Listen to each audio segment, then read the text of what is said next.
रमज़ानुल करीम और आलमी वबा के बाइस किए गए लॉकडाउन में महंगाई ने आवाम की कमर तोड़ दी। मुल्क भर में खाने पीने की अशिया की कीमतें आसमान पर पहुंच गईं।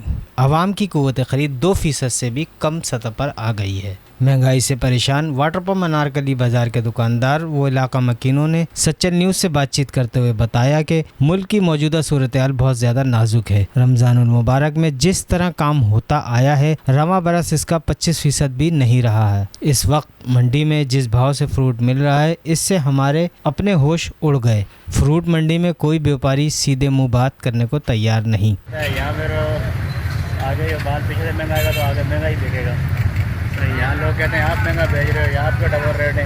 मंडी में ज़्यादा कोई नहीं है। मंडी में रेट ऐसे हो जाते हैं, एक दिन में आधे घंटे में रेट बढ़ जाता है। यहाँ तो वही रेट मिलता है जो पूरा बाजार बेचता है। मंडी से चीज़ महंगी मिलेगी, यहाँ भी महंगी मिलेगी। यहाँ लोग आते हैं, ATM भी आता है, मीडिया वाले भी आते हैं, जो भी आता है वो इधर आता है हमारे पास। जहाँ से हम लेके आते हैं ना तो उधर नहीं आते। अगर उधर से सस्ता मिलेगा तो हम नहीं जाएंगे।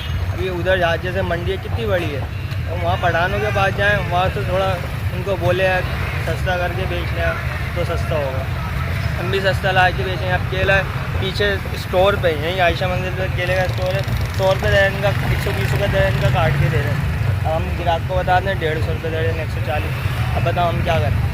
इस साल इतनी महंगाई है ना, हम बड़ी परेशान है। कोई चीज़ खरीद नहीं रही। आपके सामने देख लो कारोबार के हालात क्या है। बारिश बैठे हैं। मकीनों का मजीद कहना था कि महंगाई ने तो हमसे मजहबी त्यौहार की खुशियां भी छीन ली हैं। फ्रूट इतना महंगा है कि गरीब की दस्तरस से बाहर ही हो गया है। केला फी दर्जन 150 रुपये, सेब 150 से 600 रुपये फ़ी किलो, किन्नू 200 रुपये दर्जन, चीकू 200 रुपये, अंगूर 1200 रुपये, अमरूद 300 से 400 रुपये फ़ी किलो फ़रोख्त हो रहा है। महंगाई की असल जड़ मंडी में बैठे हुए बड़े बड़े व्यापारी हैं, जो अपनी मर्जी से नर्ख कम ज्यादा करते हैं। इन लोगों से कोई पूछने वाला नहीं है। कमिश्नर कराची की जानिब से मुनाफाखोरों के खिलाफ कोई कार्रवाई अमल में नहीं लाई जाती। गुफरान खान, सच्चर न्यूज़, कराची।